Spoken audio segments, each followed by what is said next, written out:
একটি আধ্যাত্মিক ও পৃথিবীর অন্যতম প্রাচীন এবং বিখ্যাত শৈব মন্দিরে স্বাগত। ভিডিওটিতে যে স্থানটি দেখছেন এটি নেপালের রাজধানী কাঠমান্ডুর পূর্ব দিকে বাগমতী নদীর তীরে অবস্থিত পশুপতিনাথ মন্দির। সনাতন ধর্মাবলম্বীদের কাছে এই মন্দিরটির গুরুত্ব বহু প্রাচীনকাল থেকেই। হিন্দু ধর্মের অন্যতম প্রাচীন দেবতা শিবের আরেক নাম পশুপতিনাথ। সেই নামেই এই মন্দিরটির নাম পশুপতিনাথ মন্দির। এটি শিব উপাসকদের জন্য এশিয়ার 4টি পবিত্র স্থানগুলোর মধ্যে একটি। এই মন্দিরটি বহু বছর আগে নির্মিত হয়েছিল এবং এর পেছনে রয়েছে লম্বা গল্প। মন্দিরটি সম্পর্কে 400 খ্রিস্টাব্দ থেকেই জানা যায়। প্রচলিত আছে একবার শিব ও পার্বতী কাঠমান্ডুর বাগমতী নদীর তীর ভ্রমণ করতে এসেছিলেন। নদী তীরবর্তী উপত্যকায় প্রাকৃতিক সৌন্দর্যে তারা এতটাই মুগ্ধ হয়েছিলেন যে হরিণের বেশ ধারণ করে ওই এলাকায় ঘুরে বেড়াতে থাকেন। কিন্তু দেবতারা পড়ে যান মহাফাপড়ে।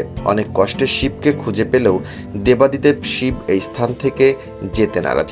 পরে ঠিক করেন তিনি যখন হরিণ বেশে ঘুরেছেন তাই পশুদের অধিকর্তা হিসেবে এখানে পরিচিত হবেন। তারপর থেকে এখানে শিবকে পশুপতিনাথ হিসেবে পূজা করা হয়ে আসছে।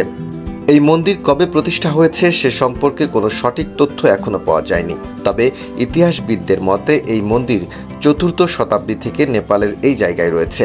পশুপতিনাথ একটি হিন্দু উপাসনালয়, সেখানে শতাব্দী প্রাচীন আচার অনুষ্ঠান সম্পাদিত হয়। এর মধ্যে প্রকাশ এবং মধ্যস্থতাও রয়েছে। এই মন্দিরের আধ্যাত্মিক পরিবেশ তাদের কাছে টানে।